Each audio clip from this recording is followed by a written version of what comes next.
Cinder and Bone by David Hall. The 12th of April, 2025. Chapter Breakdown. Chapter 1, A Stillness Beneath the Stream.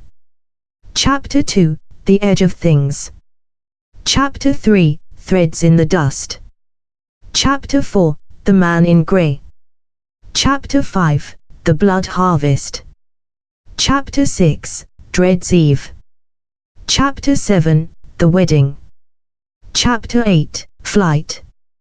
Chapter 9, The Hollowing. Chapter 10, Ashes and Silence. Chapter 11, The Long Journey. Chapter 12, A Town Lost. Chapter 13, Last Stand. Chapter 14, The Necromancer's Fall. Chapter 15, The Second Wave. Chapter 16, Whispers in the Wind. Chapter 17, The Gathering Storm. Chapter 18, The First Assault. Chapter 19, The Heart of Darkness. Chapter 20, The Last Stand. Chapter 22, Ashes and Echoes. Chapter 23, The Slow Decay. Chapter 24, The Silent Graves. Chapter 1, A Stillness Beneath the Stream. There is a kind of silence that only exists far from the cities, where the birds don't bother to sing until the sun fully crests the hills, and the stream whispers softly like it's afraid to wake the trees. Gloam Hollow was that kind of place. Tucked between two soft hills and a thick ring of whispering pines, the town was home to no more than 400 souls, most of whom had lived there their entire lives. Generations were etched into the stones of the tiny graveyard near the chapel, their names worn soft by time and moss. It was a quiet morning. Mist coiled around the stones of the old bridge, where the stream ran dark and slow beneath. The water moved like it was hesitant to disturb the peace. Old Edwin Notter was the first to see it. He'd woken early, as he always did, to tend to his hens. The coop lay on the far edge of his property, down a little slope where the mist seemed thicker, and where the stream cut a narrow line through the grass. At first, he thought it was a heap of cloth. A bundle caught on the rocks. Then the current shifted, and an arm floated free. Edwin didn't scream. He just stood there, mouth moving but no sound coming out, hands trembling like brittle twigs in the wind. When he finally turned and ran, he didn't stop until he reached the constable's house, gasping the same word over and over. Body. Body. Body in the stream. Constable Roran Belgrave was not the sort of man who enjoyed being roused before dawn. He was broad-shouldered, with a thick brown beard and the kind of hands that looked better suited to chopping wood than writing reports. In a place like Gloam Hollow, where crime mostly amounted to squabbles over sheep and the occasional drunken brawl at the Stone Kettle Inn, that was usually enough. When Edwin Notter pounded on his door, wheezing about a body in the stream, Roran thought it was a misunderstanding. "You're sure it wasn't a deer?" he asked as he shoved his arms into his coat. "It had fingers, Roran." Edwin snapped.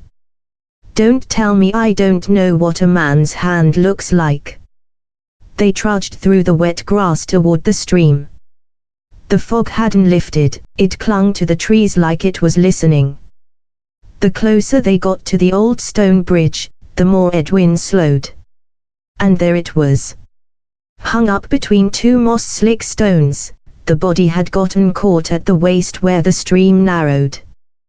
The water trickled past, swirling in pale red eddies around bloated flesh. A face stared skyward, mouth agape, eyes half-lidded. Something had taken the nose clean off. Roran's mouth went dry.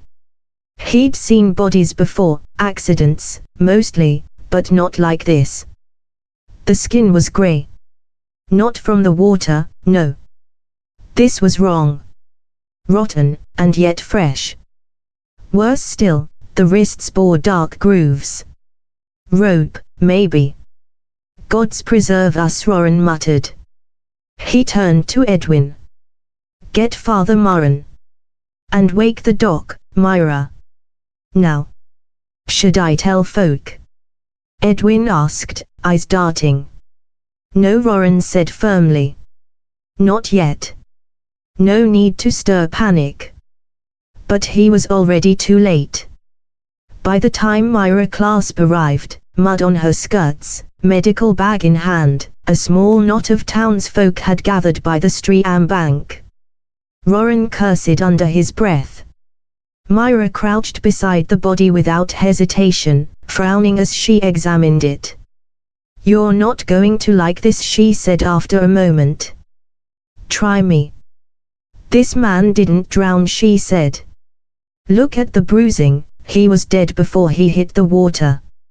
And Roran, look at his chest. Roran knelt, ignoring the cold water soaking into his boots. The chest had been cut open, not in a hurried slash, but with eerie precision. The sternum cracked like a butcher's work. The organs, from what Roran could see, were gone. Some kind of animal, he asked, hoping. Myra shook her head. If it is, it uses a scalpel. Who is he? Roran asked. Anyone we know. She glanced back at the crowd. Not that I can tell. But we'll need to be sure. Roran stood slowly, scanning the faces in the mist. Old traders. Bakers. Edwin. All watching. All whispering. All right, he said loudly. Everyone back to your homes. This is official business. I'll be asking questions later. The crowd dispersed slowly, some casting glances back at the water. More than one made the sign of warding. As Myra and Roran moved to cover the corpse, Myra murmured. This isn't the first, is it? Roran looked at her, eyes hard. No. But it's the first they'll see. By midday, the mist had lifted, but the chill remained. Word had spread, not because Roran wanted it to, but because nothing stayed secret long in Gloam Hollow. The townsfolk murmured in hushed voices behind drawn curtains. A corpse in the stream. Its heart missing. And no one could say who he was. No one recognized the man. Not his face, not his build, not the rough stitching on his worn tunic. A stranger, but Gloam Hollow hadn't had a stranger in months. Not since the last merchant wagon passed through before the snows. At the Stone Kettle Inn, the hearth blazed hot, but the room felt cold. Mallyhorn, the innkeeper's daughter, leaned on the counter, whispering to her brother Finn. Maybe it was some poor soul passing through, she said. Robbed and dumped. Finn snorted. We'd have seen someone. You think a man can cross these woods, slip past every house, and end up in the stream without so much as a knock on the gate? So what then? Something's wrong, Finn said. That's all I know. At that same moment, across town, Father Moran stood alone in the graveyard behind the chapel, staring at a row of older headstones. The earth here was soft from rain, but something about the soil felt looser than it should have. He knelt, pressed a gloved hand to one of the older plots, one belonging to a woman buried 6 years past. The ground sank under his palm. Moran's breath caught. He stood quickly, backing away from the grave, and his foot hit something hard. A bone. Not more than a finger's length, picked clean and white. No, he breathed. This grave was sealed. And then the bell rang. It came from the chapel's belfry, a hollow, echoing gong, deep and sudden. Not the bright, warm chime of a wedding or feast. This was different. Slower. Heavier. Like mourning. but no one had pulled the rope. The bell rope hung still against the wooden beam, unmoved. Morin's heart pounded. He staggered back, staring up at the steeple as the bell rang again. Gong. The sound rolled across the graveyard, over the town, and even the wind seemed to hush for a breath. At the bakery, old Elsha froze with her hands in the dough. At the smithy, Cale Ironhand looked up from his anvil, sweat gleaming on his brow. Even Myra, back at her clinic cleaning the corpse's remains, paused to listen, her knife hovering above the wound. "Someone's died," whispered a voice behind her. It was the child, Letty Marsh, daughter of the grave digger. She'd slipped in unnoticed, barefoot, eyes wide. "Someone new," she added. "Someone the ground doesn't want." Myra turned, startled. "Letty, how did you?" But the girl was gone. By the time the sun dipped low and smeared orange across the sky, the town of Gloam Hollow had begun to change. There was no official meeting, but people gathered all the same, in the chapel yard, around the iron-banded brazier that Father Morin lit in times of mourning. The fire cracked gently. Shadows danced across stone faces. And silence reigned. Roran stood with Myra near the front, his jaw tight, arms crossed. He didn't want to speak, but the weight of the crowd pressed like a hand against his chest. He could feel their need for answers. For reassurance. He had none. "You all know why we're here," he said finally, voice rough. "There's been a body. A man no one knows. We don't yet understand how he died. But we'll find out." A murmur rippled through the crowd. "You don't know," called a voice. It was old Derek Finch, the cooper. "You're the constable, Roran. It's your job to know." "And I'll do it," Roran snapped, sharper than he meant. "But we can't leap to conclusions. We need calm. We need to know if our children are safe," someone shouted. "We need to know who's next," another added. The crowd pressed tighter, the heat of the fire now competing with the heat of fear. Roran raised his hands. "There'll be a watch tonight. Me and 3 others. No one walks alone. If anyone sees or hears anything strange, you come to me or Father Morin. We will get through this." It sounded hollow, even to him. When the meeting dispersed, Myra pulled him aside, her face pale and thoughtful. "There was something else," she said quietly. "In the wounds." She nodded. "Under the skin, near the throat. Something was embedded in the muscle, like it had been slipped in surgically." She handed him a small leather cloth. Inside lay a sliver of dark metal, no larger than a nail. It was thin and etched with what looked like a spiral, impossibly small. "A charm?" Roran asked. "A rune," she said. "But not like any I've seen in the church records. And the edges, they're sharp, Roran. Like it was meant to stay hidden." He held it to the light. It shimmered faintly, the etching catching the firelight like oil on water. "What does it mean?" Myra hesitated. "I think someone put it there after he died. Someone practiced. Someone, deliberate." Roran stared at the charm. At the spiral. "You think this was some kind of ritual?" She met his gaze. "I think it was the beginning of one." Chapter 2, The Edge of Things. The hills above Gloam Hollow wore their mist like a shroud. Up here, where the trees creaked with age and the stones leaned like ancient watchers, Cale Renshaw lived alone. His cottage, half swallowed by moss and vines, crouched against the slope as if it were trying to disappear altogether. Cale had always been a quiet man, a former trapper turned herbalist after his leg was crushed in a rock slide years ago.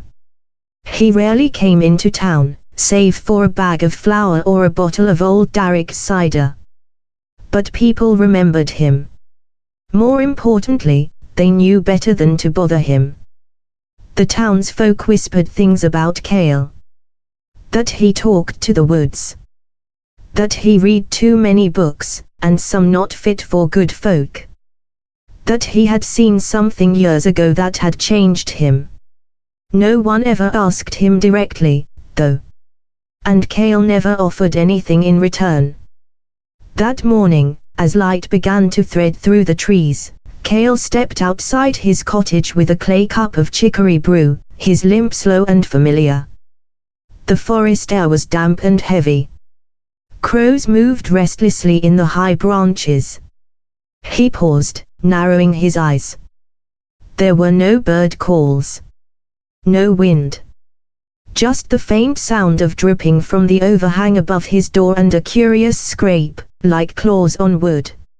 He turned toward the slope behind the house, where a weathered root cellar hunched beneath a knotted willow tree. The cellar hadn't been opened in weeks. Something had been pawing at the latch. Cale set his cup down and hobbled forward, heart tapping unevenly in his chest. The grass near the cellar was flattened, soaked with dew, and stained with something darker. Reddish. A trail.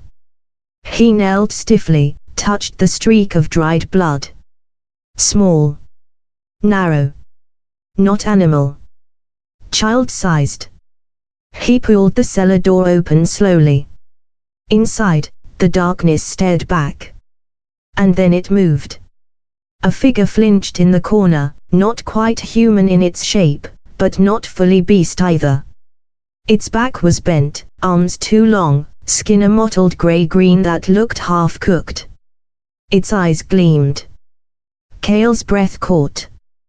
The thing scrambled upright with a hiss and lunged, but the moment light touched it, it recoiled violently and shrieked, the sound more animal than anything born of man. He slammed the door shut, heart thudding. The shriek faded into muffled scrabbling, then silence. Cale backed away slowly, every nerve in his body singing. He hadn't seen one in years. Not since the border raids. Not since the cursed hills east of Gutterford burned and the old kings died. But he remembered the shape. The sound. Gull, he whispered. He didn't sleep that night. By midday, he was in Gloam Hollow for the first time in nearly a year. The townsfolk watched him like he was a ghost returned. He passed by the smithy, the bakery, even the inn, until he reached Myra's clinic, his face pale and his eyes wild. Myra was just finishing an examination of the corpse from the stream. She looked up in surprise. "Cale," she said. "You look like death." "Close enough," he muttered, shutting the door behind him. "What are you doing in town?" "You found a charm on that body," he said. Her breath caught. "How did you know?" "Because I've seen one before." He reached into the folds of his cloak and pulled out something wrapped in linen.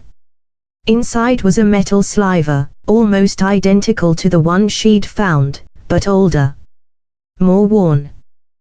The same spiral etched into its surface. "Where did you get this?" she asked. "From a corpse," he said. 15 years ago. Near the Black Hollow marshes. I buried it myself. Cut it open. Saw the charm. Burned the body. Why? Because whatever left that thing in him wasn't human. And whatever used him, wasn't done.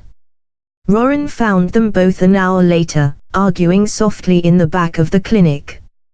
"You expect me to believe there's some kind of ritual magic involved?" Roran said, disbelief and frustration threading his voice. "You saw the rune," Myra shot back. "And Cale says." "Cale's been up in the woods talking to birds." Kale's seen things you haven't, she snapped. And there's more. I tested the charm's residue. The metal has trace amounts of mercurial ash. That's used in ancient embalming rites. Not anything local. Not even remotely modern. Kale stepped forward. Roran. You ever notice the graves in the northern lot? What about them? Some of them are sagging, Kale said. Not from rot. From movement. Beneath. Roran paled. What do you mean? I mean, Kale said grimly, I think someone's been digging from underneath. Not breaking in. Crawling out. That night, in the graveyard behind the chapel, something clawed at the inside of a coffin lid. Wood splintered. Dirt shifted. Above, the chapel bell swayed. It rang once. Twice. No rope moved. Chapter 3, Threads in the Dust. The second body was found by Elna Bray's youngest son. Little Corlin had gone chasing his sheepdog, Bristle, into the woods just beyond the far wheat fields when he stumbled into a thicket that didn't smell like trees. It smelled like rot. Like something old and angry had died there and was waiting to be found. He didn't scream. Just froze, staring, as Bristle growled low and refused to go any further. The girl was no older than 10. Her name was Marnie Thatch, the baker's niece, staying in town for the summer. Her dress was torn, her feet bare, and her limbs twisted in a way that suggested she hadn't simply been killed. She had been posed. One hand lay over her chest, curled around a thin sprig of willow, a funerary flower in older cultures. Her eyes had been shut with care. But her mouth had been sewn shut. With black thread. Kale, Myra, and Roran stood over the girl's body hours later, the air thick with flies and the low moan of wind between the trees. This is no accident, Myra said quietly, her voice shaking. Someone did this with purpose. They dressed her like an offering, Kale muttered, eyes narrowed. That's what this is. An imitation of an old rite. The Willow Lament. They used to stitch the mouths of the dead to keep their souls from speaking blasphemy in the afterlife. Roran rubbed his face, exhausted. Why now? Why her? Kale turned slowly, staring out toward the woods. Because someone's practicing. Someone's refining their craft. The first one was a test. This one's a message. To who? Kale said nothing for a long moment. To whatever's listening. By morning, word had spread like wildfire through Gloam Hollow. Marnie's death did what the first body could not, it shattered the fragile veil of calm that Roran had tried to maintain. People turned on each other with alarming speed. Marnie had been staying at the inn. Some whispered that Egan, the innkeeper's son, had been acting strangely of late, going out at odd hours, leaving tools out in the rain. Others murmured that Father Moran had taken too long to bless the child's body. That maybe he wanted something unholy to grow in the soil. By evening, the town's friendly faces were masks stretched thin over suspicion.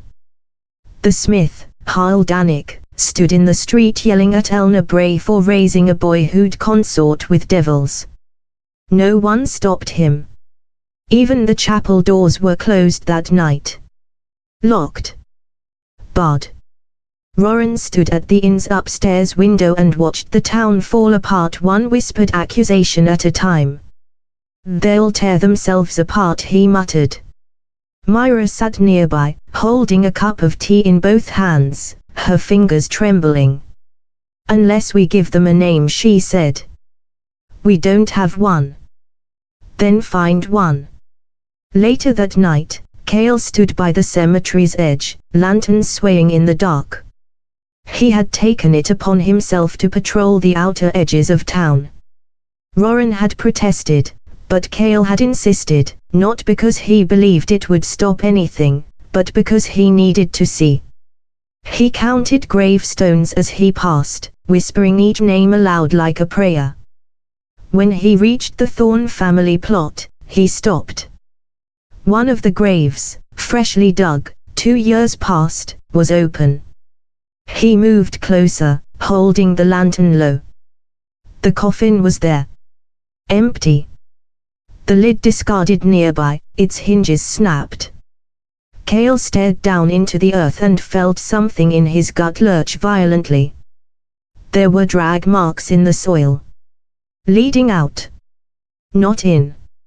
A breeze swept past. Cold. Damp. Somewhere beyond the cemetery, a bell rang once again. This time, it wasn't the chapel bell. It was older. Deeper. And it came from beneath the ground. Chapter 4, The Man in Grey.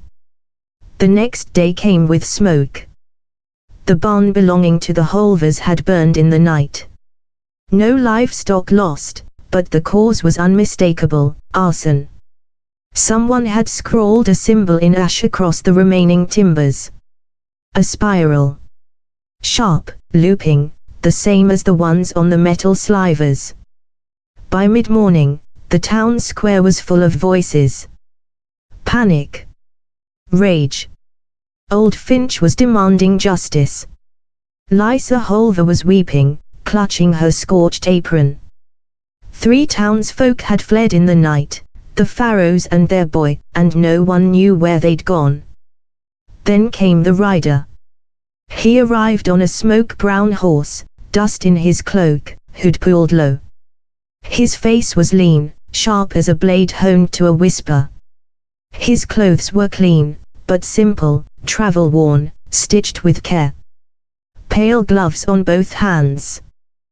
The townsfolk parted for him in wary silence as he moved through them, eyes flicking side to side like a man searching for a crack in the world. He didn't speak until he reached the chapel steps. "I am called Malrek," he said, his voice quiet but carrying. "I've come in answer to the things stirring here." No one had summoned him. No one had even heard of him. But Father Moran stepped from the chapel slowly, staring at the man like he'd seen a ghost. You're too late," the old priest said. Malrek smiled gently. "No, I am exactly on time." That night, Myra met Malrek in the chapel library. Roran insisted on being present. Malrek sat at the long table, hands folded. "You've found a charm," he said. "Metallic. Spiral marked. You've found a child laid out in death's mockery. And your dead are rising." Roran narrowed his eyes. "How do you know this?" "Because this is not the first time it's happened. Nor will it be the last." He opened a satchel and laid out 3 weathered books. Pages brittle. Ink faded. Symbols similar to the one found on the charm. "This is necromancy," he said. "And a particular kind. Not the mindless raising of corpses, but a more intricate art. One that studies death. That experiments. That learns." Myra leaned forward. "Why here? Why now?" Malrek looked toward the stained glass window, where moonlight cast fractured light across the floor. "Because your town is quiet. Isolated. The dead are plentiful. And no one comes for miles." He turned back to them, eyes sharp. "This is not about conquest. It's about understanding. The one behind this isn't just a killer. He's a scholar. And he's growing bolder." "Do you know who it is?" Roran asked. Malrek hesitated. "Not yet," he admitted. "But I know what he's building toward." He tapped the book with one long finger. A ritual of return. The stitching of soul and bone. A binding so complete it rips through the veil of death and stays. He is practicing, for permanence. Roran's stomach turned. You mean to say, he's trying to live forever? No, Malrek said. He's trying to die once, and never leave. That night, 6 graves opened in the cemetery. And this time, they did not close. Chapter 5, The Blood Harvest. The Holver's farm was the first to fall. It happened under a full moon, cold and bloated like a wound in the sky. Lysa Holver had stayed behind to tend the goats while her husband, John, rode to town with news of strange animal deaths, livestock, drained of blood, their bodies left bloated and lifeless in the hay. She never saw what came for her. The barn door creaked open, just past midnight. Lysa assumed it was John returning early. But when she stepped out onto the porch, a shape stood in the wheat field. Still. Too still. Then it moved. Not forward. Up. It rose from the soil like something born wrong. Limbs stiff. Head tilted. Eye sockets hollow. It wasn't alone. From the edge of the fields, shadows unfurled, limping, scraping, crawling. They had once been men. Women. Children. Now they were silence and hunger stitched into flesh. Lysa screamed, but it barely carried over the rustling wheat. By the time Roran and Kale reached the Holver farm the next morning, only the goats remained. They had not been touched. But Lysa's eyes were found in the drinking trough. By the time the town understood what was happening, it was too late to send for help. The roads were no longer safe. Word spread of things moving in the trees. A lone traveler, arriving from the north, vanished between the stables and the stream. His horse wandered into town 2 days later, reins trailing behind, saddle crusted with dried blood. Malrek gathered Roran, Myra, and Kale in the chapel crypt. The place reeked of damp stone and old prayers. He's gathering power, Malrek said, unrolling a faded map. The ritual requires sacrifice. Each death is a page in his spell book. Each desecration a syllable in his language of ruin. We need to find him, Roran said. Before he finishes. Malrek didn't look up. No. We need to stop the wedding. Chapter 6, Dread's Eve. The wedding was meant to be a celebration. Elric Thorn and Mayra Quill, sweethearts since childhood, both born and raised in Gloam Hollow, had set the date months earlier. Neither had spoken of postponement, even as the town darkened. It'll lift spirits, Elric had insisted. A reminder of what we're fighting for. But Myra had noticed the bride looking increasingly pale. Restless. On the eve of the ceremony, Myra visited her with a bouquet of river lilies. Mayra smiled faintly, but there was a tremor in her hands. He comes to me at night, she whispered. In dreams. Myra froze. Who? He watches me from the tree line. Sometimes I can hear the roots moving. Myra placed a hand on hers. You needn't go through with this. I must. He said the blood needs to be fresh. The candles flickered. What did you say? Mayra's eyes had gone glassy. Her voice no longer her own. The veil is thinnest when love is promised. The flesh most willing when hope is highest. Chapter 7, The Wedding. The guests gathered in the field behind the chapel. Rough-hewn benches. Garlands of willow and river blooms. The sky had turned a deep iron grey. Elric stood at the altar, nervous but beaming. The ceremony never began.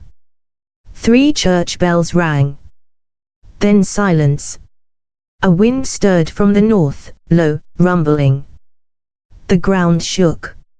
And then the graves opened. First one. Then many. Like dominoes falling in the realm of the dead. Hands reached skyward. Bones creaked. Soil crumbled. From the cemetery rose a skeletal host, not shambling but marching, their movements eerie in their precision. And from the tree line beyond the town came others. Ghouls. Rotted, wet, eyes gleaming with unnatural light. Then came him. The Necromancer. He wore no mask. No hood. Just plain grey robes and a face that looked familiar, though no one could name it. He raised his hand. And the slaughter began. Chapter 8, Flight. The town did not last an hour. Myra and Kale led those who could still run, families hiding in barns, children beneath cellar floors. They fled through the street and bed into the woods, not stopping to look back. Roran tried to hold the chapel doors against the undead. He lasted longer than most. Malrek fought like a revenant himself, wielding strange sigils that seared the flesh of the ghouls. But even he was forced to retreat. They fled north, deeper into the woods than anyone ever dared. The forest swallowed them. Alive and trembling. Behind them, the town burned. Ash and bone. Hope buried in fire. Chapter 9, The Hollowing. The survivors scattered in the woods. Some were caught within the first day, screams in the distance, always followed by silence. Others tried to return to town. None came back. Myra kept a record, names, last seen locations, notes on behavior. She noticed some of them were changing. Growing pale. Distant. Whispers in the night. One girl, Alya, began speaking in tongues, strange syllables that matched those in Malrek's tomes. He marked them, Malrek said. The Necromancer used their souls to open the gate. What gate? Kale demanded. The gate beneath the stream. Chapter 10, Ashes and Silence. It had been nearly a month. Winter's edge kissed the trees. The few survivors huddled in a forgotten hunting lodge beyond the northern ridge. Then one night, Myra saw the smoke. She climbed the rise and looked back. Where Gloam Hollow once stood, nothing remained. Not ruins. Not fire. Nothing. An empty field. No structures. No graves. No trees. As if it had been scooped from the earth. They waited for rescue, but no one came. There were no other towns for miles. No messengers. No roads safe enough to travel. And those marked by the Necromancer. They began to vanish, one by one. Until only Myra, Kale, Malrek, and a child, Bramble, remained. Malrek stood at the lodge's edge one morning, watching the sun rise. It isn't over, he said. This was a lesson. A test. Of what? Myra asked. Malrek looked toward the horizon, where the mist hung heavy. Of how easy it is to unmake a place. He turned to her. This was just the beginning. Chapter 11, The Long Journey. The village of Duntsval was a few days' ride from Gloam Hollow, tucked between thick forests and rolling hills, a place where few travelers ever passed through unless they were bound for somewhere deeper into the wilds. Duntsval had always been quiet, its few hundred residents living simple, quiet lives. But when news of the massacre at Gloam Hollow reached the village, it was impossible to ignore. The mayor, a stout and practical man named Kaldor, convened a council of the village's most capable individuals. The decision was made to send a small group of adventurers to investigate. They had to know what happened. Had the town fallen to brigands? A band of marauders? Or was it something more sinister? Caldor's face had grimaced when the proposal for the mission was made. If the worst has happened, then what hope do we have? He had asked. But the decision was made, a few brave souls who might bring back answers, or at least some word of the fate of the village. The group consisted of 5 individuals. Jorin, the ranger, quiet and determined, whose tracking skills would serve them well in the wilds. Circe, the healer, a young woman with eyes full of sorrow but a resolve forged in the crucible of war. Vorlok, the veteran warrior, whose scarred body and gruff exterior belied a heart capable of fierce loyalty. Celia, a rogue with a sharp wit and even sharper blades, adept at getting in and out of trouble without leaving a trace. Darius, a scholar of arcane lore, whose knowledge of magic and the supernatural had earned him his place, even if his frail body left much to be desired. Together, they set off with heavy hearts and uncertain minds. Their journey was slow, for the road was rough, and the trees grew thick and oppressive. The news of Gloam Hollow had reached them in small whispers at first, rumors carried by the wind. But by the time they left Duntsval, the whispers had turned to terrified words. Gloam Hollow was gone. Wiped off the map. The first day on the road was uneventful, save for the occasional rustle of branches and a few ominous howls echoing from deep within the forest. By the second day, however, their progress slowed. The woods seemed to grow darker, thicker, the air heavier with each step. It was as though the forest itself had grown tired of their presence and wished to see them turn back. "We should have turned back at the river," Circe said quietly as she trudged through the mud. "This doesn't feel right." "There's no turning back now," Jorin replied, scanning the trees ahead. "We need to know what happened." The night before they reached Gloam Hollow, they set up camp in a small clearing.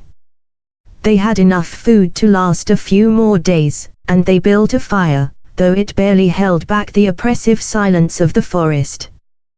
That night, as they huddled together around the fire, Darius spoke of the possibility of dark magic, of curses, necromancy, and the unholy arts that had been practiced in the deepest corners of the world.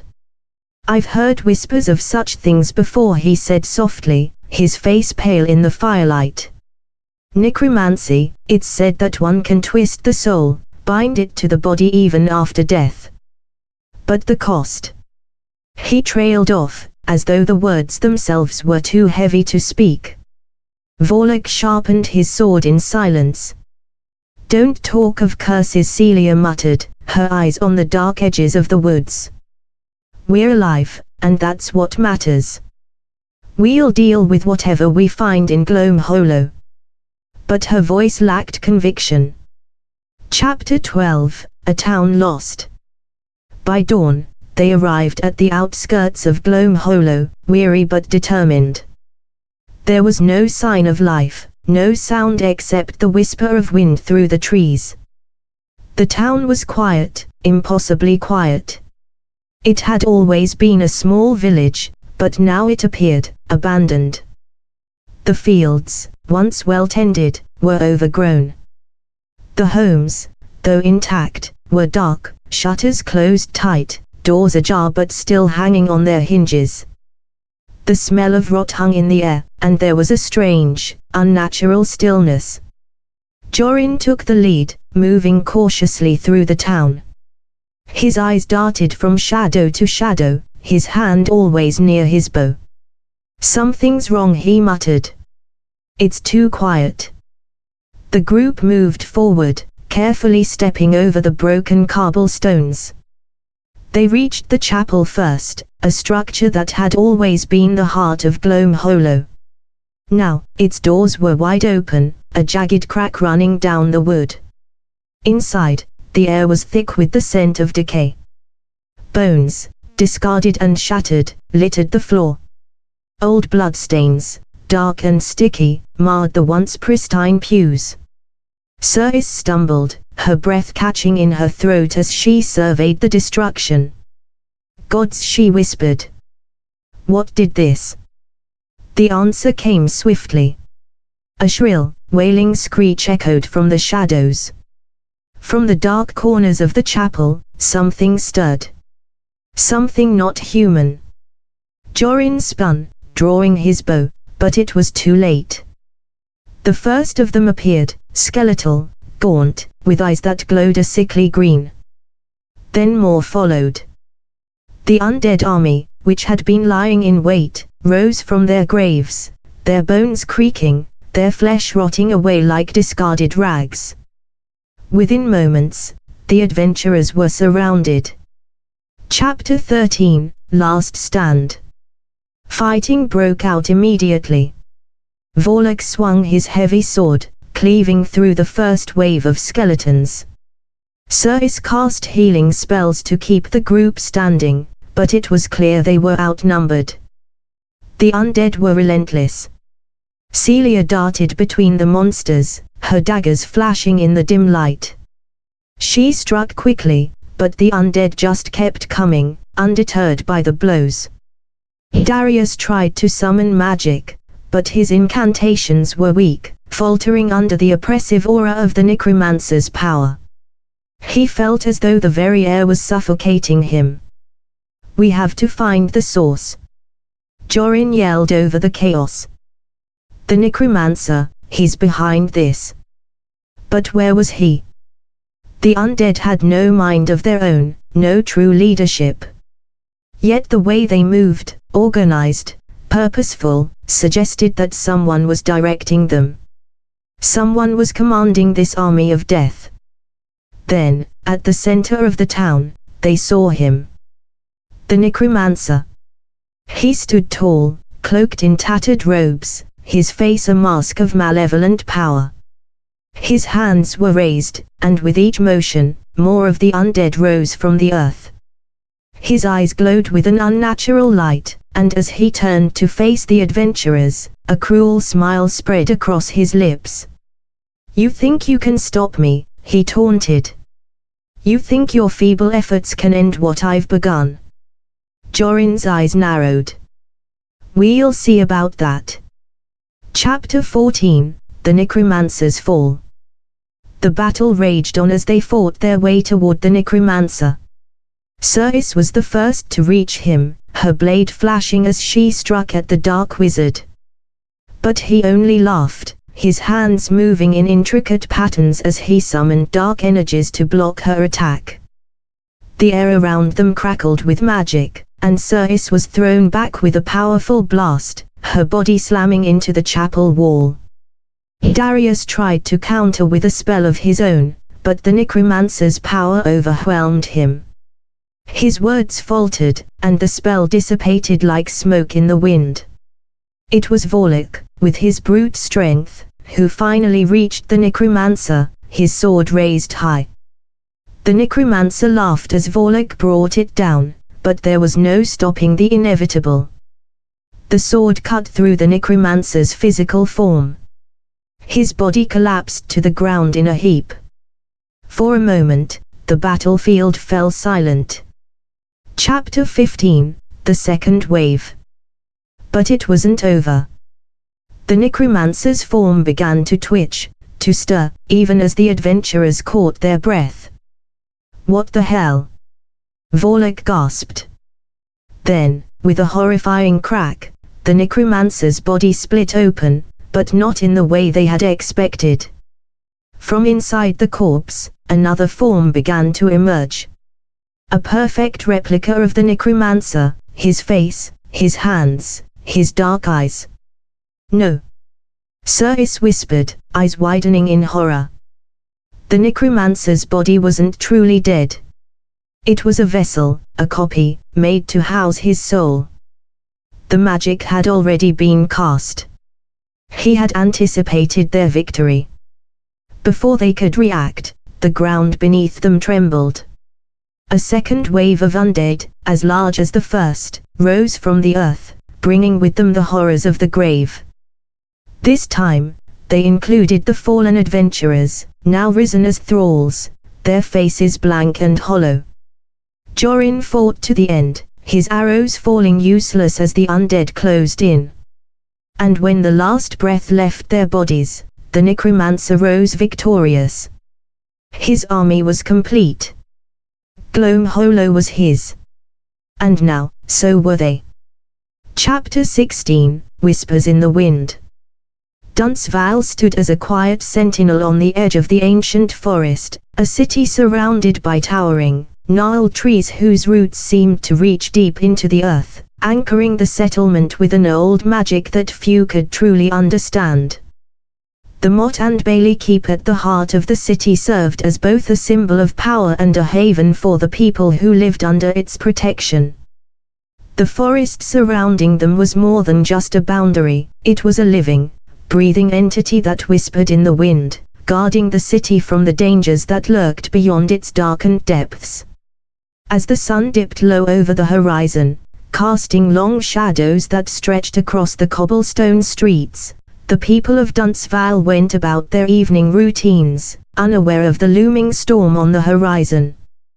They had seen bad weather before, heard of conflicts from distant lands, but the peaceful lives of Duntsval's citizens had always been sheltered under the protective canopy of the forest.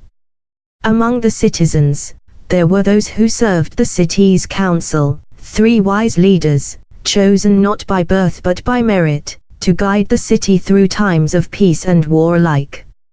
Each council member wielded a power unique to their position: Magister Aurelia, the leader of Duntsval's wizards; High Commander Roland, the military tactician; and Elder Kyellen, who held the wisdom of the land and people in his hands. Together, they ensured the safety and prosperity of Duntsval. But today, the wind carried a different kind of whisper. A lone rider, exhausted and covered in the dust of a long journey, rode into the gates of Duntsval just as twilight began to settle over the city. His horse was near collapse, its coat slick with sweat, and his eyes wide with a mixture of terror and urgency. The guards at the gates looked at each other in confusion as the rider dismounted and staggered toward them. "Open the gates," he gasped. You've no time to waste." The gates creaked open, and the rider was allowed entry, though the guards exchanged wary glances. The man had the look of a messenger, but his desperation hinted that his news would be anything but ordinary. Inside the keep, the council had gathered for their evening meeting, discussing mundane matters of trade and the welfare of the citizens. They did not expect the arrival of an urgent messenger, least of all one bearing news that would shatter their quiet existence. Magister Aurelia, seated at the head of the table, raised an eyebrow as the door to the chamber was flung open. The rider stumbled in, his chest heaving as he tried to catch his breath. "Speak," Elder Kyellen said, his voice calm, but his sharp eyes scanning the messenger. "What news?" "The town of Gloomhaven. It's gone. Destroyed." A heavy silence fell over the council, each member exchanging uneasy glances. Gloomhaven was a neighboring town, a place known for its trade in rare herbs and woods from the very forest that protected Duntsval. Its people had been allies, their town a stone's throw from the wilds. "Destroyed," High Commander Roland repeated. "By whom?" The rider's voice dropped to a whisper, barely audible. "A necromancer. His army of the dead, they killed every last soul. They raised them as thralls and now they march. The necromancer, he knows you. He knows Duntsval." Aurelia stood, her robes swirling around her as she leaned forward, her face pale. "He knows us." "Yes," the rider nodded, his face a mask of dread. "He demands your surrender. 48 hours. If you do not comply, he will raise you all and add Dunsval to his army of the dead. A chill swept through the chamber, and even the flickering candles seemed to dim in response to the words. For the first time in years, Dunsval was not just a city hidden beneath the protective shade of the forest, it was a target. Elder Kyellen's voice was steady, but his hands trembled slightly as he gripped the edge of the table. What manner of necromancer is this? We have dealt with dark forces before, but this is something new. He is no ordinary necromancer, the rider replied, his voice breaking. He wields power over the dead as though they were his puppets, controlling them without effort. Gloomhaven fell in a matter of hours. It was like he had already planned it. He's coming for you next. Magister Aurelia looked to the window, her mind racing. A necromancer, an undead army, this was no simple threat. If they were to survive, Dunsval would need more than walls, more than soldiers. They would need every wizard at their disposal, every bit of magic they could summon, and every ounce of resolve to resist the coming storm. We cannot surrender, High Commander Roland said, his voice resolute. We will not be made thralls. But we must prepare, Aurelia added, turning back to the council. We cannot fight an army of the dead with spells alone. We need warriors, allies, and the forest itself on our side. I will see to the magic, but we need time. Elder Kyellen nodded. Time is all we do not have. 48 hours. The rider's head drooped in exhaustion, and he collapsed to the floor. I beg you, you must prepare. The necromancer, he will not wait. The room grew still as the weight of his words settled over them. The council members stood in silence, each lost in thought. They were a small city, hidden beneath the vast boughs of an ancient forest, protected by their isolation. But now, their isolation had been shattered, and the shadow of the necromancer stretched toward them like a plague.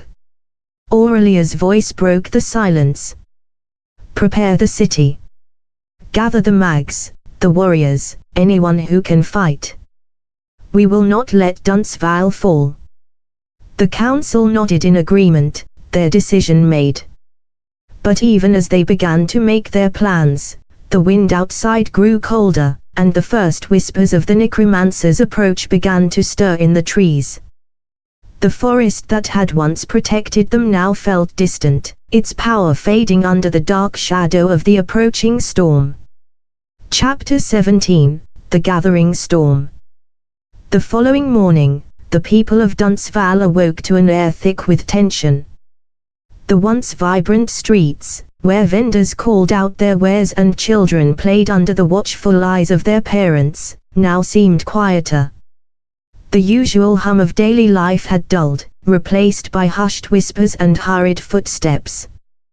The threat of the necromancer hung like a dark cloud, casting a shadow over the city. Inside the Motte and Bailey Keep, the council was already hard at work. The council chamber, once a place of calm deliberation, was now filled with a sense of urgency. Maps of Dunsval and the surrounding area were spread across the long table, and the three leaders, Magister Aurelia, High Commander Roland, and Elder Kyellen, pored over them, their minds focused on the grim task ahead. Aurelia, her robes of midnight blue swirling as she paced, had summoned every wizard in the city to the keep. The arcane towers, which normally sat in the far corners of the city like silent sentinels, were now brimming with magic. Each wizard was tasked with preparing spells of protection, barriers, and wards, but the sheer scale of the task weighed heavily on Aurelia's heart. We need to know where he's coming from, Aurelia muttered, her brow furrowed as she studied the map. The messenger said that Gloomhaven was destroyed swiftly. We have no idea if he's moving by foot, or if his undead army is simply marching. Roland, seated at the table with his gauntleted hands folded, spoke with a calm that belied the tension he felt. I think we can assume the worst. The undead army doesn't need to stop. It marches day and night, leaving nothing in its wake but ruin. Kyellen, whose deep-set eyes had seen many years of life, looked up from the map. His voice was low, but there was a certain weight to his words. The forest might slow them down, but not for long. The dead don't need food, water, or rest. They will march through the night if they have to. The question is, how do we stop them? I don't believe we can stop them with force alone, Aurelia said, her voice tinged with the frustration of having no clear answer. Not unless we have something more powerful on our side. I can only hold them back for so long, Roland replied grimly, his fingers tracing the edge of a map that showed the path from Gloomhaven to Duntsval. Our walls will stand, but I doubt there'll be enough against that many enemies. Aurelia paused, her eyes narrowing as a thought struck her. There may be another way. What are you suggesting? Kyellen asked, his voice tinged with concern. Aurelia's gaze drifted to the window, where the sun hung low in the sky, casting long shadows over the keep. The forest itself. We've long known that the ancient woods have power, but we've never had to rely on it before. Perhaps it's time we did. Kyellen's face softened with understanding. The forest was not merely a shelter from the outside world, it was a living, breathing entity, ancient and powerful. But it had always kept to itself. Its influence had always been passive, providing only what was necessary for the city to survive. Would it respond to their call now, when its very existence was threatened? I can perform a ritual, Aurelia said, her voice steady but filled with uncertainty. It will require a great deal of magic, and it will be dangerous. But if the forest responds, it may give us the protection we need. Roland stood up from the table, his armor clinking as he did. His steely gaze met hers. Do it. Whatever it takes. We need that power. Very well, Aurelia said, though a flicker of doubt lingered in her eyes. But we must prepare for the worst. Even if the forest answers, it may not be enough to stop the full force of the Necromancer's army. The council spent the rest of the morning making plans. Roland began organizing the city's defenses, rallying the soldiers and ensuring that every man and woman capable of wielding a weapon was prepared for the coming siege. Kyellen called upon the city's elders, rallying them to bolster the morale of the people, while Aurelia and her fellow wizards prepared for the ritual that might either save them, or seal their fate. As the sun dipped lower, the air grew colder, a stark contrast to the usual warmth of Duntsval's evenings.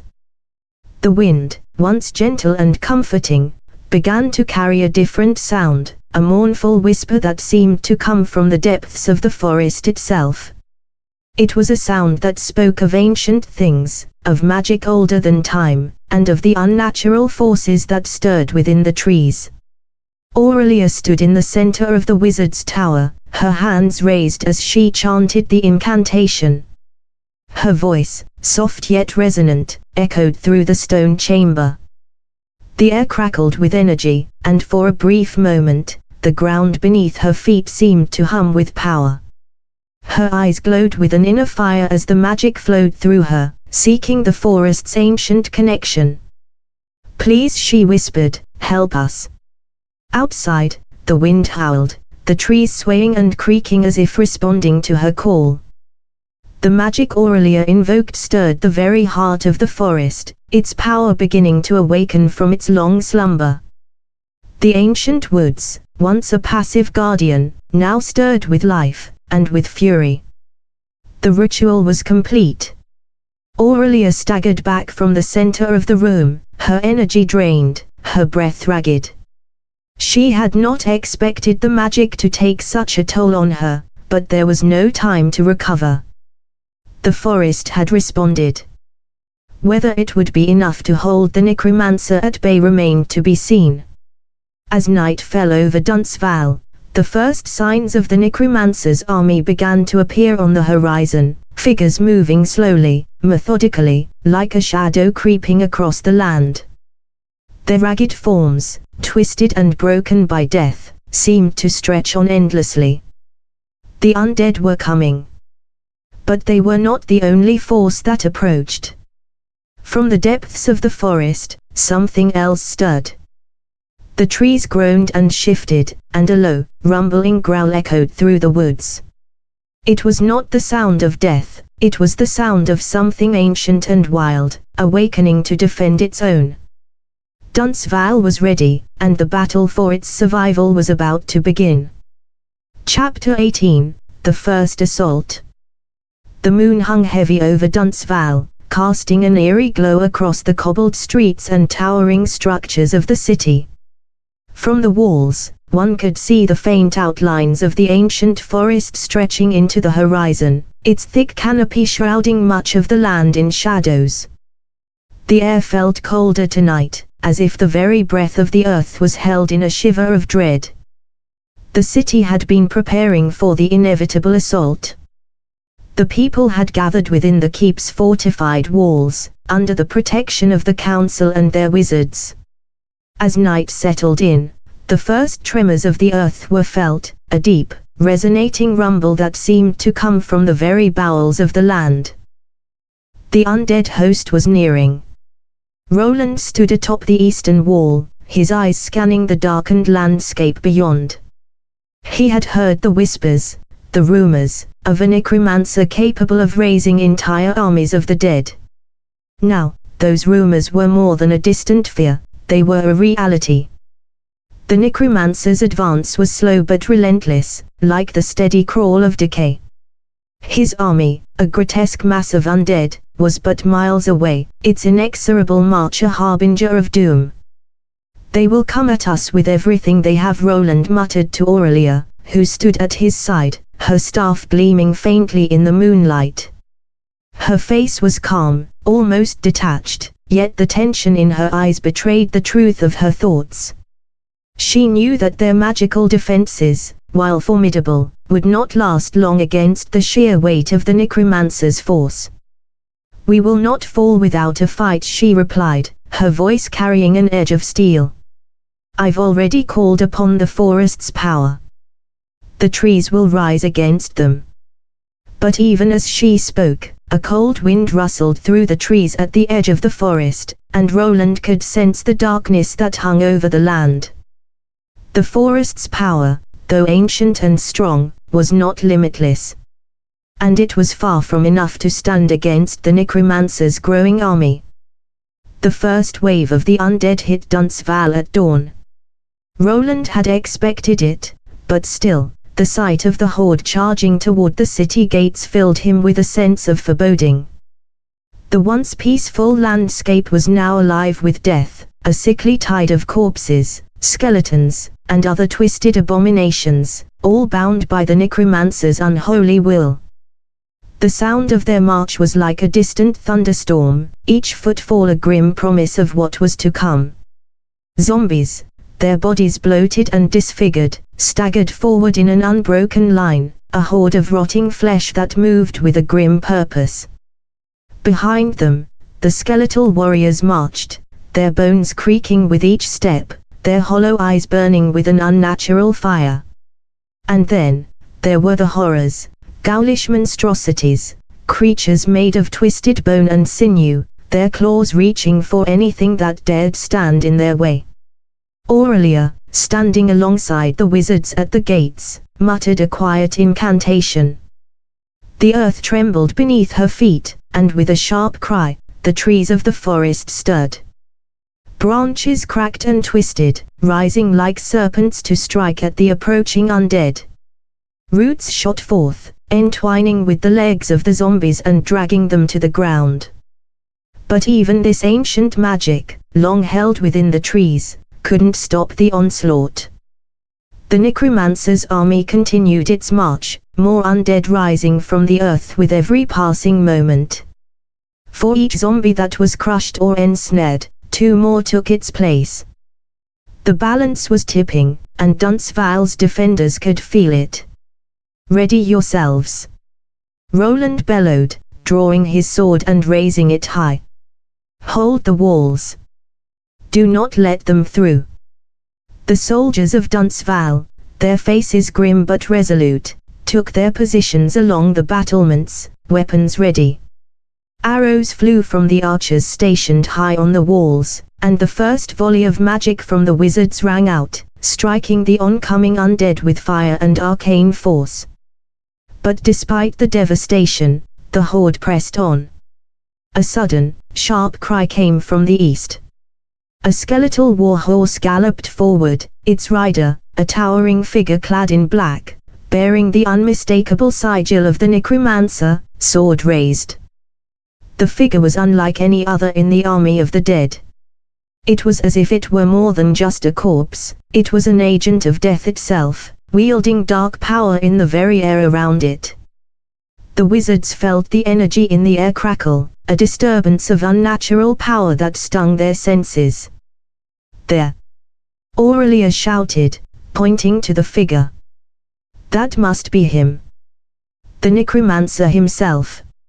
Roland's heart sank. "We must stop him before he unleashes all his power."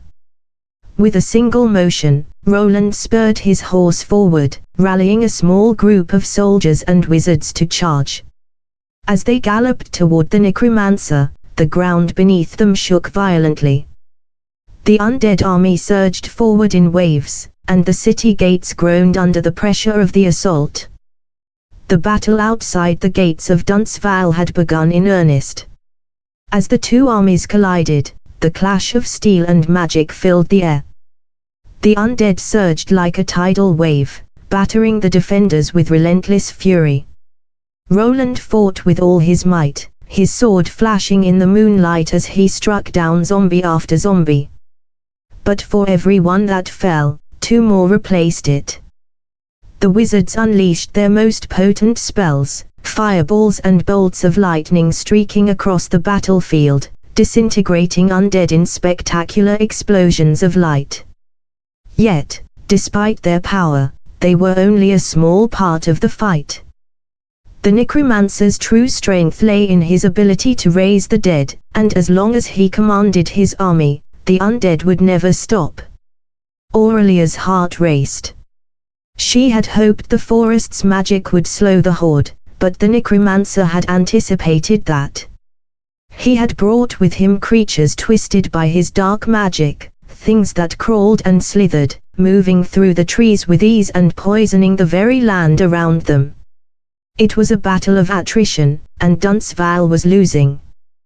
With each passing hour, the walls were pressed harder, the defenders thinner, and the hope of victory dimmer. In the distance, the Necromancer's dark figure loomed, watching the chaos unfold below. Roland's voice rang out one final time. "We will hold as long as we can. Do not falter." But Aurelia knew, deep in her heart, that this would not be enough. Not against the force they faced. The first wave of the undead fell upon Dunsval with the weight of an unstoppable storm.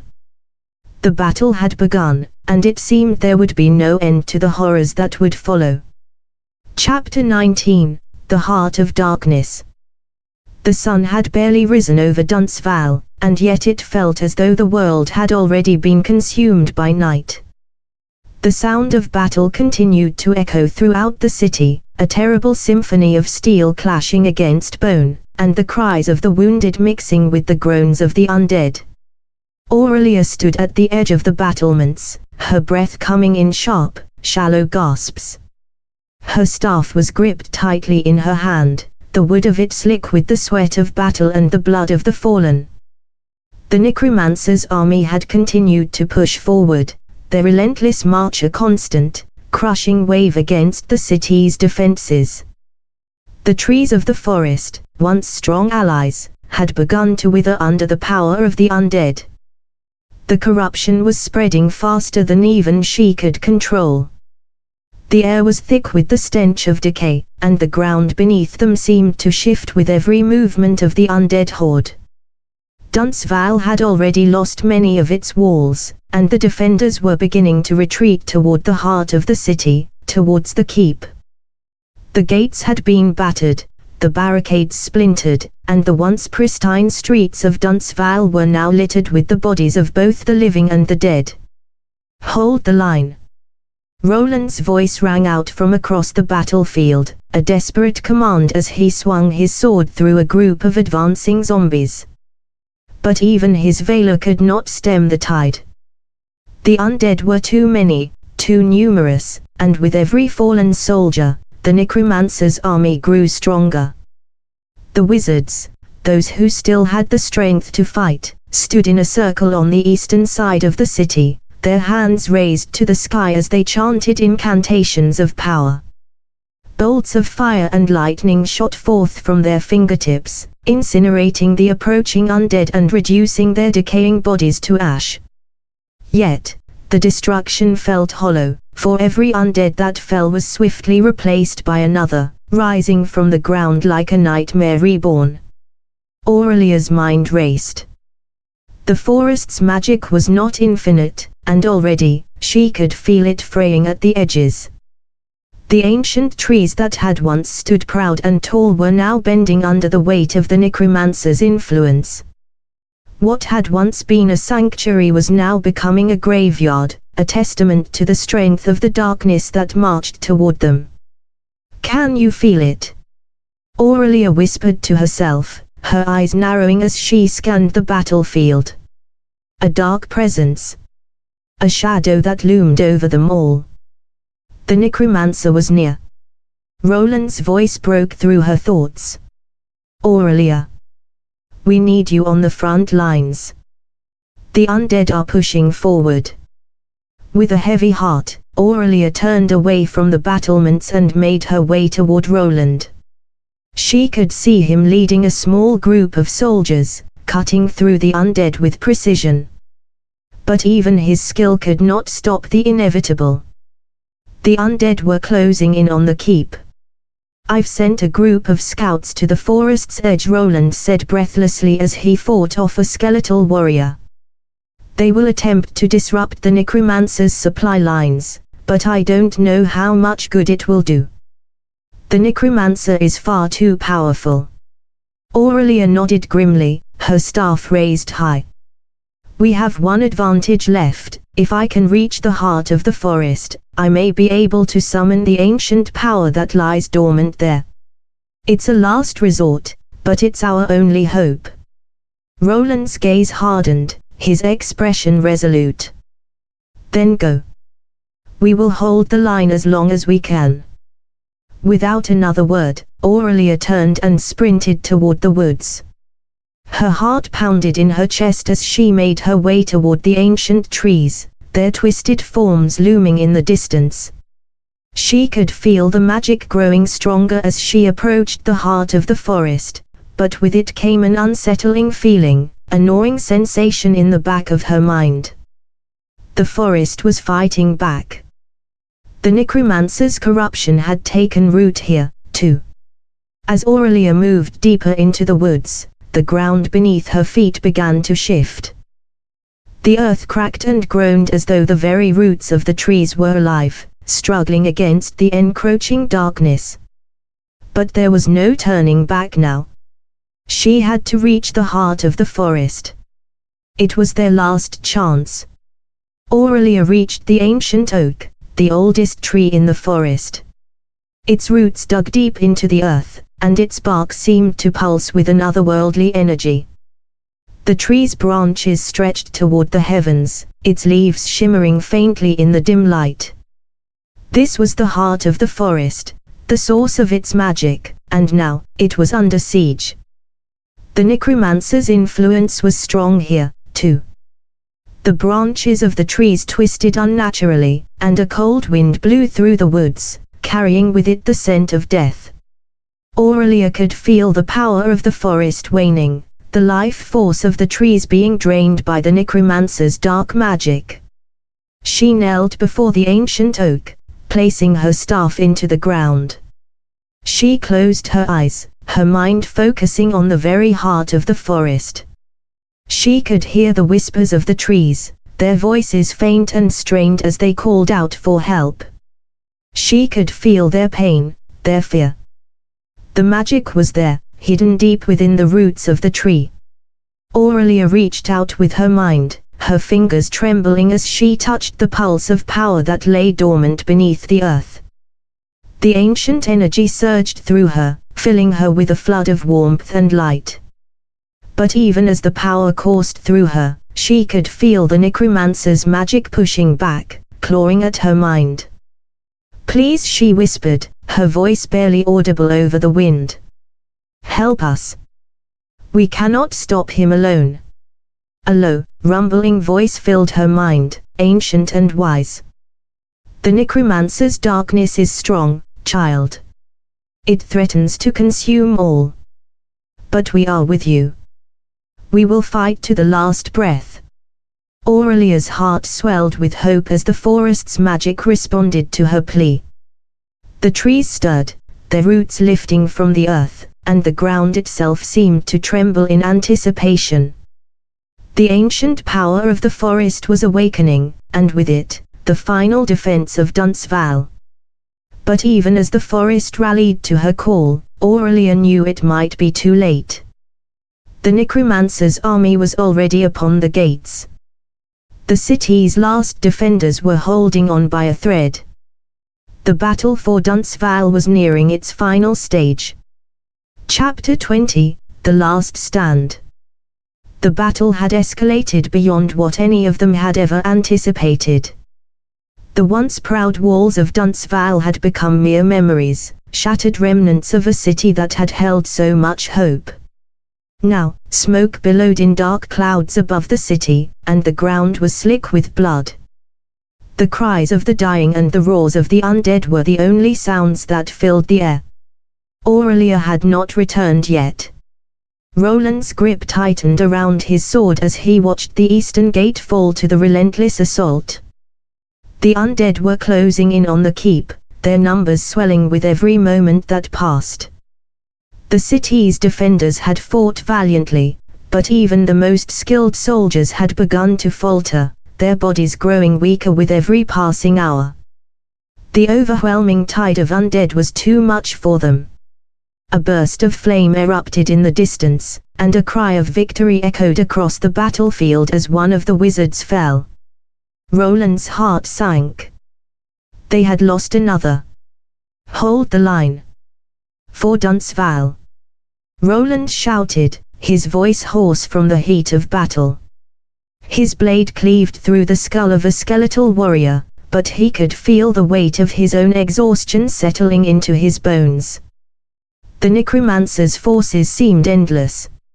It was as if the very earth beneath them was aiding the enemy, sending wave after wave of decaying soldiers to fill the gaps. He could see the shadows of the Necromancer's personal army in the distance, huge, hulking figures, some adorned in dark armor, others in tattered rags, their faces hidden behind bone masks or spectral hoods. At the center of it all was the Necromancer himself, a dark figure cloaked in black robes, his skeletal hand raised to the sky. He seemed to watch them with a detached gaze, as though their suffering was nothing more than a passing amusement. "By the gods!"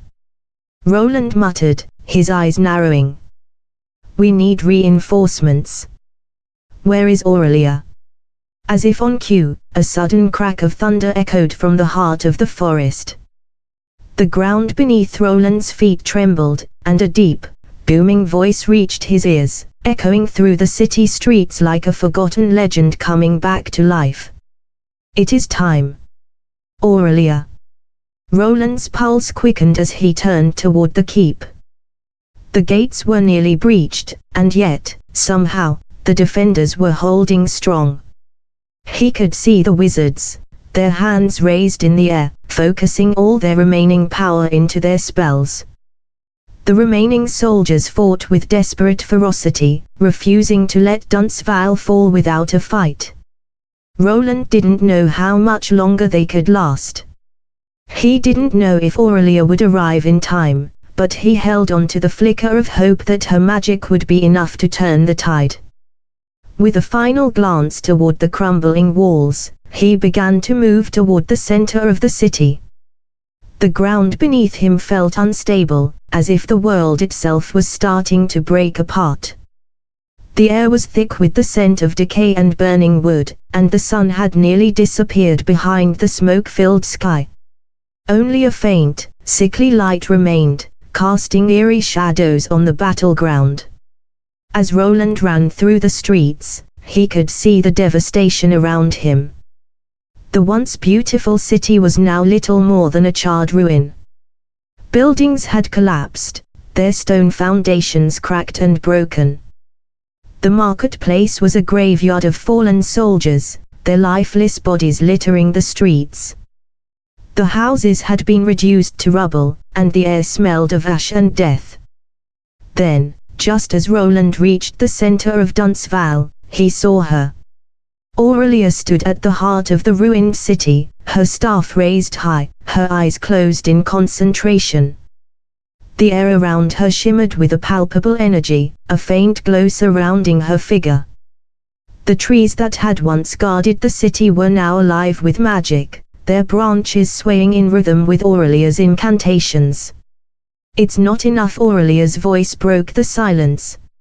She opened her eyes, and for the first time, Roland saw the weariness that weighed on her. "The forest, its power is fading faster than I can control." Roland gritted his teeth. "Then what do we do? The undead are at our gates, and our forces are scattered. We need something more." Aurelia's gaze turned toward the Necromancer's army. She could feel the dark magic that radiated from him like an iron vice, pressing against her mind, pulling at her will.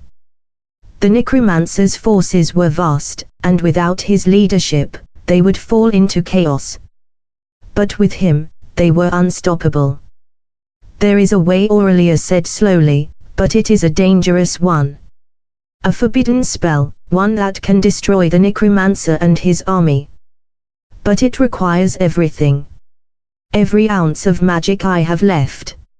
It could drain me dry. And if I fail..." Roland swallowed hard. "If you fail, we lose everything." Aurelia nodded. "And if I succeed, Dunsval may still stand. But the cost..." Her voice trailed off. She looked over at Roland, her eyes filled with determination. "I must do this. For the city. For the people who have already fallen." Roland stepped forward, his sword gripped tightly in his hand. "Then I'll stand by you, Aurelia. Together, we fight until the end." Aurelia gave him a solemn nod. Together.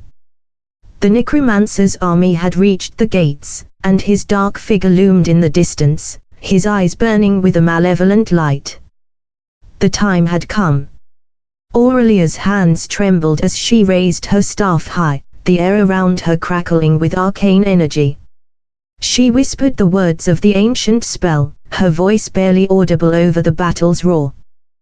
The ground beneath her feet cracked and split as the magic began to take form. The power surged through her, her entire body trembling as the ancient forces of the forest responded to her call. Roland turned to face the Necromancer. He knew that Aurelia was their last hope, but he would not let her face this darkness alone. He charged forward, his sword raised high, shouting a battle cry that echoed across the ruined city. For Dunsval. For the people. For the last flicker of hope. The final battle had begun. Chapter 21, The Spell of Sacrifice. The battle surged around Roland, each moment a brutal clash of steel and bone. The ground beneath his feet trembled as the Necromancer's undead host swarmed like a plague, pressing in from every side. There was no clear line of defense now, no more front lines, just a mass of twisted creatures hungry for life, clawing their way to the heart of Duntsval.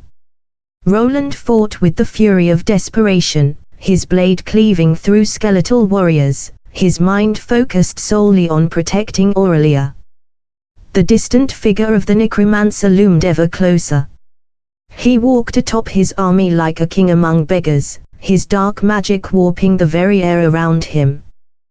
The power he wielded was palpable, an unholy force that threatened to crush everything in its path. Roland could feel it in his bones. He could see it in the way the undead fought with such mindless ferocity, as if bound by some unseen will. But Aurelia was fighting with everything she had left. The glow around her had grown brighter, more intense, and the air around her crackled with wild energy. Her staff was now a beacon, casting strange, shimmering shadows on the ruins of the city. The ancient magic of the forest answered her call, but Roland could see the toll it was taking on her. Her face was pale, sweat pouring down her brow, her hands shaking as she channeled the arcane forces. Aurelia! Roland called out, slashing through another undead soldier to reach her. His breath was labored, his strength waning, but he had to protect her. She couldn't do this alone. Aurelia's eyes flickered toward him, a grim smile playing across her lips. "You're still here?" she asked, her voice strained. "I thought you might have run off to save yourself." "Not without you," Roland said firmly, planting his feet and bringing his sword to bear against an advancing skeletal warrior. "We fight together. You're not alone in this." She nodded, her gaze returning to the spell she was weaving. "The magic, it's almost there, Roland. I just need a moment more." But in that moment, the undead surged forward again.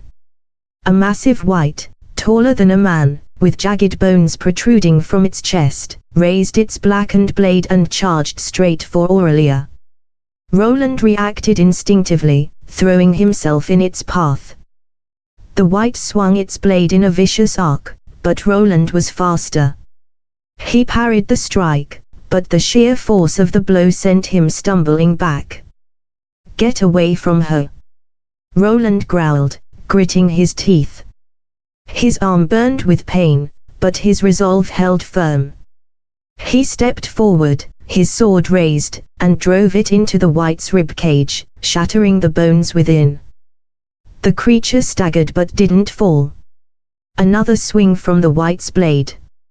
Roland dodged just in time, but the force of the strike caught him across the chest, the heavy blow pushing him to the ground. He gasped for air, his body aching from the impact, but his eyes never left Aurelia. "Not yet," she whispered, her voice shaking with exhaustion. The magic was building, but the Necromancer's forces were pressing in on them, and she was weakening by the second. The price of such magic was always high, and Aurelia had already given so much of herself. Roland pushed himself up from the ground, using his sword as leverage. His muscles screamed in protest, but he was not done. He couldn't afford to be. The city depended on them. He fought his way toward her once again, slashing through undead warriors, keeping the path clear, his eyes fixed on the glow of her staff. With every step, the Necromancer's dark influence seemed to grow stronger. The air around them was thick with malevolent energy, like a storm about to break. The white was on him again, swinging its blade with a brutal, almost mindless rage. Roland parried the strike, but he was tiring. His movements were slower now, and the white's blows were growing faster, more unpredictable. Each time his blade clashed with the white's, it was like fighting against the weight of the world. "Roland, get back!" Aurelia cried, her voice suddenly urgent. "The spell, it needs more time. You can't hold them off much longer." but Roland didn't have the luxury of time.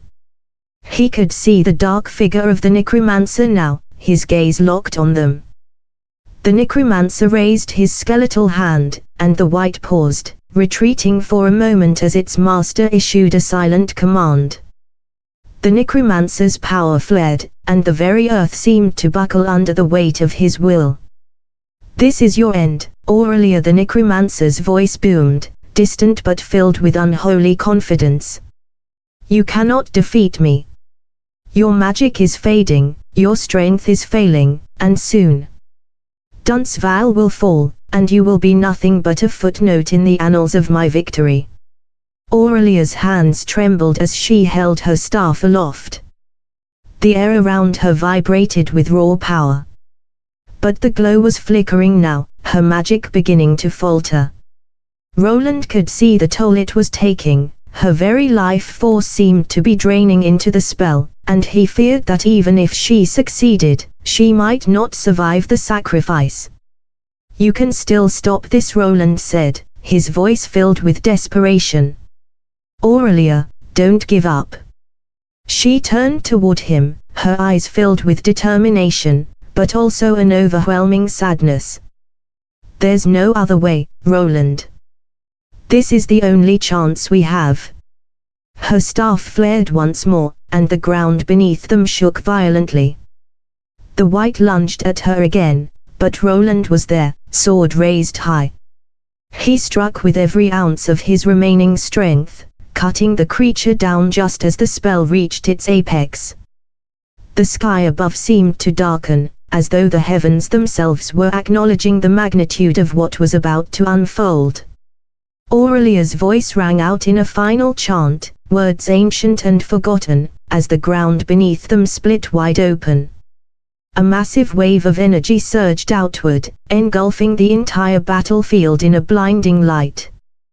The Necromancer howled in fury, his dark magic unraveling in the face of the power Aurelia had unleashed. But the light did not stop there. It cascaded across the city, spreading through the forest and reaching every corner of Duntsval.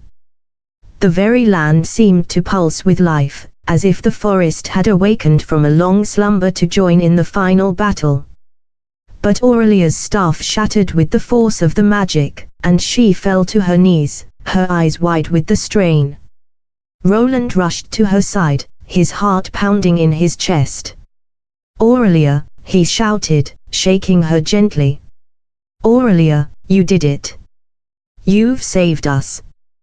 But the light around them began to fade, and with it, so did Aurelia's life force. Her breathing was shallow, her face pale, but a faint smile graced her lips. I did it," she whispered, her voice barely audible. Roland held her close, feeling the warmth of her fading life slip away. And then, the light flickered once more, and everything went dark. Chapter 22, Ashes and Echoes. The world was silent. Roland's heart pounded in his chest as he held Aurelia's still form in his arms, the weight of her lifeless body pressing against him like a stone.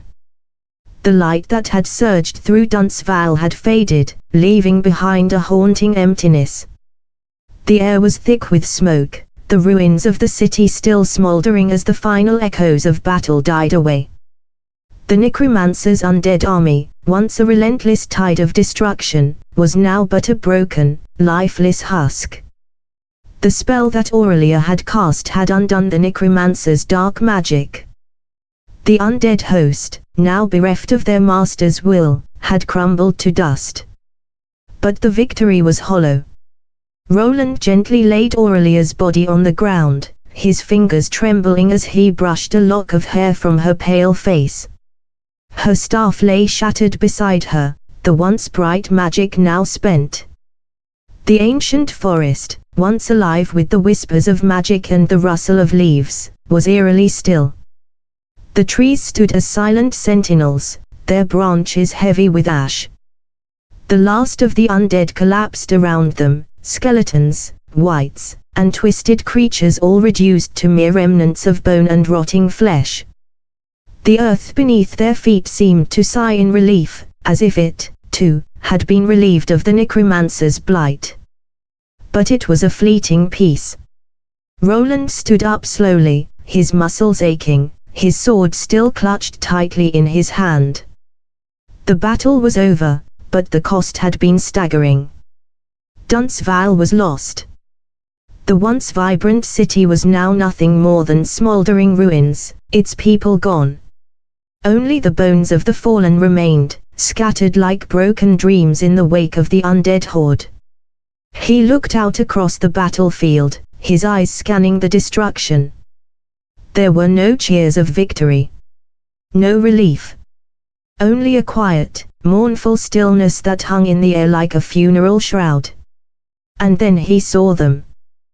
The survivors. A small group of Duntsval's defenders, those who had managed to survive the assault, had gathered in the distance. They were beaten, bloodied, and bruised, their faces etched with grief. Among them were the last of the wizards from the council, their robes torn and stained with the evidence of battle. The once proud defenders of the city now stood as ghosts, haunted by the knowledge that everything they had fought for was now nothing but ashes. Roland's gaze fell to the horizon, where the remnants of the Necromancer's army had once marched. The Necromancer himself was gone, destroyed by the very magic he had wielded for so long. But there was no satisfaction in that victory. No triumph in his death. The Necromancer's influence, his dark magic, had been undone, but the land was scarred. The lives lost could never be reclaimed. Aurelia's sacrifice had been the turning point, the thing that had tipped the scales in their favor. But the cost was more than just her life. It was the very heart of Duntsval, the spirit of the city and its people, that had been shattered in the final clash. The walls of the city, the forest that had protected it for generations, were now nothing but smoldering wreckage. Roland turned away from the scene, walking toward the survivors. His steps were slow, each one heavier than the last. His heart ached with the weight of his own grief, but he knew what had to be done. Duntsval's people, what was left of them, needed to know that the fight had not been in vain. He reached the group of survivors and paused, taking a deep breath. The wizards of Duntsval, their faces drawn and weary, looked up at him with weary eyes. Among them, the eldest wizard, a man named Jella, stepped forward. "You were with her," Jella said quietly, his voice raspy. "Aurelia, what happened to her?" Roland could feel the lump in his throat tighten. "She gave everything. She saved us all." There was a long silence, and Roland could feel the weight of the moment settle in. Jella closed his eyes, nodding solemnly. "The forest," the wizard said softly. "It is gone. The heart of the magic that bound us to this land, it is lost. We are no longer protected." Roland clenched his fists, his gaze falling to the ground. The words stung like a slap. The ancient forest, the lifeblood of Duntsval, had been drained by Aurelia's final spell. It was the source of their strength, the magic that had kept them hidden and safe for so long. And now, it, too, was gone. "We need to rebuild," Roland said, his voice firm despite the grief that gnawed at his soul. "We've lost so much, but we still have each other. We still have the will to fight. We cannot let this be the end." Jella's gaze met his, and the wizard nodded slowly. "You speak true, Roland. There is no turning back. We must find a way to survive in this new world. The land is scarred, but we are not." Roland turned and looked back at the remains of the city, his heart heavy with the knowledge that Duntsval, its people, its magic, was no more. Yet, in the ashes of that destruction, there was a flicker of hope. "We will rebuild," Roland repeated, his voice steadier now. But it won't be easy. There will be other battles ahead. The world will not let us forget. But we will stand together, as we always have. And we will make sure Aurelia's sacrifice was not in vain. The survivors nodded in agreement, and together, they began to clear the rubble of their former home. The road ahead would be long, but Roland knew that they could find strength in one another. Dunstval had fallen, but its spirit, its heart, would not be forgotten. Chapter 23, The Slow Decay. The air in Dunstval was thick with smoke, but it was more than just the lingering remnants of the fire. It was the magic. The death magic that had been unleashed in the final clash, a force so vile that it had seeped into the very bones of the land itself. The people of the town, what remained of them, were trying to rebuild, but it was already too late. It started subtly. A few crops here and there began to wither, even in the few patches of soil untouched by the flames. The forest, once so vibrant and full of life, stood as a hollow, twisted reminder of its former beauty. The trees were warped and unnatural, their bark greyed and brittle, their leaves blackened as though burned by a fire that would never die. The river, once clear and bright, had turned a murky shade of red, as though the very earth itself wept blood. Roland, the de facto leader of the survivors, had seen the first signs of the land's sickness within days after the battle. At first, he had chalked it up to the devastation of war, the destruction of the city, the charred remains of the forest, and the smoke in the air. But the symptoms spread too quickly for it to be mere coincidence. The first to fall ill was Jella, the eldest wizard, whose health had already been fragile. He had been an old man before the battle, and in the wake of the destruction, he had begun to show signs of fever. It started with pale skin, a rash that seemed to form in patches, then a relentless cough that rattled his lungs like a storm. Roland had thought it was exhaustion, perhaps, a result of the relentless magic they had all been exposed to. But when Jella's blood began to seep from his gums, Roland knew something far worse was at play. "There is no cure," Jella had said weakly, his voice little more than a rasp, as Roland sat by his side in the dim candlelight of what remained of the wizard's tower. This curse, it's in the soil, in the air, in the very water we drink. I can feel it spreading inside me. The land, it has become like a grave, Roland." "What do you mean?" Roland had asked, trying to hold on to some shred of hope. "There has to be something we can do." The magic, Jella croaked, his eyes unfocused. "The death magic, it doesn't just raise the dead. It taints everything it touches. The forest, the earth itself, it will never heal. Not now. Not after what he did. It will continue to feed on us, slowly, until it claims us all." Roland had no words, no comfort to offer. He had never felt so powerless. The sickness spread quickly after Jella's death. Some of the survivors, the ones who had been closest to the battle, began to show the same symptoms: pale skin, deep fatigue, the coughing, and eventually, a terrible burning fever. At first, Roland tried to comfort them, trying to get them to rest, to drink more water, to keep hope alive. But the land itself was against them. Then the trees began to fall. At first, it was only a few. The once strong oak trees that had stood guard over Dunstval for centuries began to rot from the inside out. The bark peeled away, exposing the blackened, decayed flesh beneath. And then, the wind came, the hot, dry wind that stank of death and decay. It swept through the city, through the land, carrying with it the scent of rot. Roland and the survivors fought to hold on to something. They dug into the earth to plant new seeds, but the soil rejected them. The land refused to nurture anything new, twisting even the hardiest of plants into withered husks before they could bloom.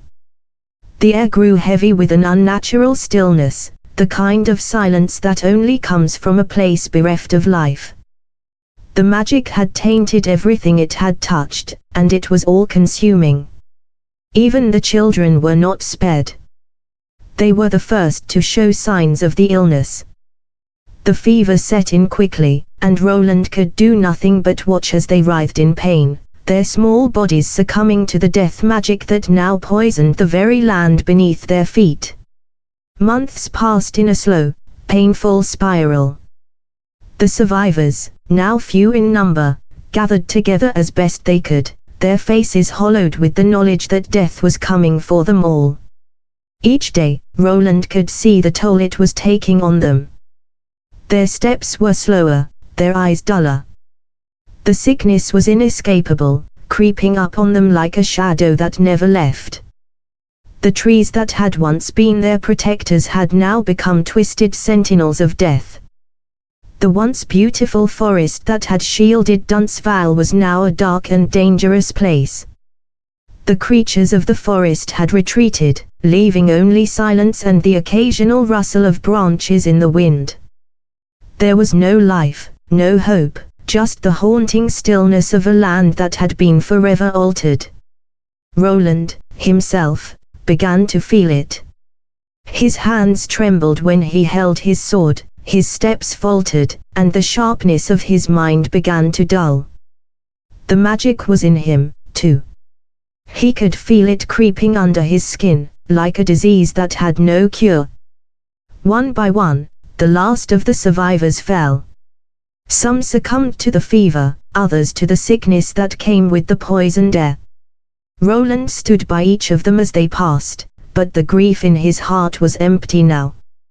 There was nothing left to fight for. The land itself had become their enemy, and there was no escape. In the end, only Roland remained, standing alone among the ruins of Duntsvale. His once strong body had grown weak, his once sharp mind dulled by the taint of the land. He could feel the sickness crawling through his veins, a slow, inevitable death that had already claimed so many before him. And yet, as he stood there, gazing out over the blackened landscape, Roland felt an odd sense of peace. The land had won. The Necromancer had died, his army shattered, but in his final act, he had cursed the very earth that had once nurtured life. Roland collapsed to his knees, his strength finally giving out. The last of his breath rattled in his chest as he whispered one final prayer, one final goodbye to the land that had been his home. And then, like the last ember of a dying fire, he too was gone. Chapter 24, The Silent Graves. The winds of time carried whispers through the ruins of Gloomhaven and Duntsvale. Once, these lands had been alive, alive with laughter, with the warmth of hearths, with the simple hum of day-to-day life. The people who had lived here were gone now, taken by the darkness of a power too great for any mortal to bear. And though the Necromancer's body had been laid to rest, the death that had spread like wildfire across the land would leave scars that no force could ever erase. The forest, now a twisted husk of its former self, stood like a monument to the forgotten. The once verdant trees were now just charred, skeletal remains that reached toward the ashen sky. Birds, once so plentiful in the canopy, had fled, never to return. The earth itself seemed to mourn, as though it had been irrevocably wounded. The soil, poisoned by the death magic that had been spilled so carelessly across it, was forever tainted, no longer able to nourish the crops, the life, the very pulse of the land that had once thrived. In the ruins of Duntsvale, the wind still carried the stench of death, a scent that clung to every stone, every blackened beam that had once been a home, a place of refuge. The towers that had been strong, proud symbols of the town's defense, now lay crumbled, mere shadows of their former selves. The town's streets were empty, save for the occasional scavenger, picking at the bones of a once thriving place. The only thing that remained were the echoes of a life long past. But Gloomhaven was where the true sorrow lay.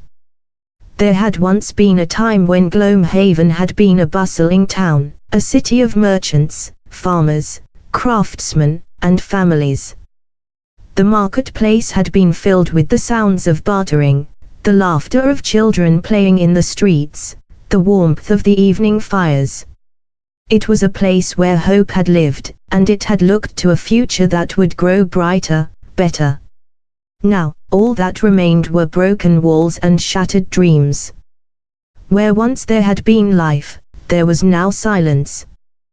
The town square, where people had gathered to celebrate and to mourn together, was now a graveyard, its cobblestones stained dark, as if the land itself wept for what had been lost.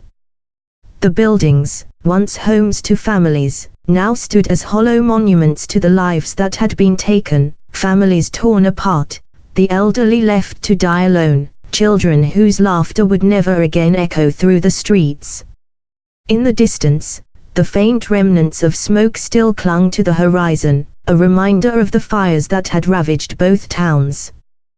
The charred remains of the forest, the land that had once flourished, now stood as a great, empty expanse. What had been a thriving wilderness, a place of shelter and sustenance, was now just a barren wasteland. And in the midst of it all, the bones of the dead lay scattered, unsung heroes, villagers, adventurers, and even the Necromancer's own twisted army. But it was not only the bodies that had been lost. It was the very soul of the land. The spirit that had breathed life into this place had been stolen, twisted, and corrupted.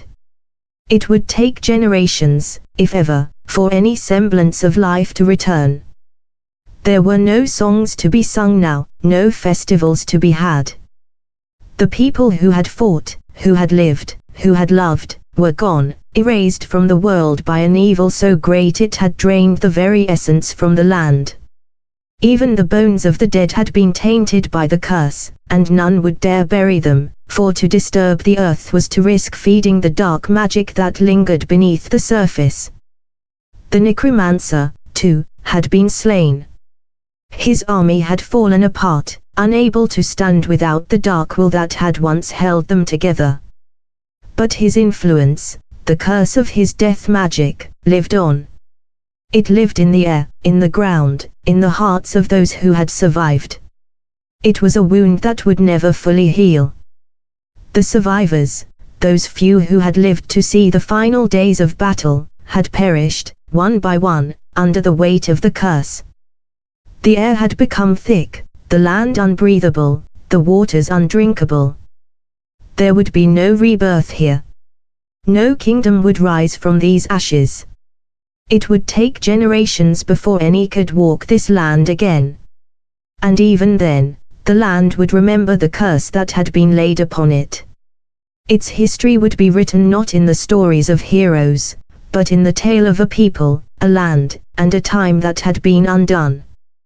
Those who remembered, if any were left to do so, would speak of Gloomhaven and Duntsvale not as places of life, but as warnings, warnings of the dangers that lay in the unchecked pursuit of power, the sacrifice of innocence, and the toll that unchecked evil could exact on the world. The Necromancer might be gone. His army shattered. The lands were left to rot, a wasteland where nothing grew.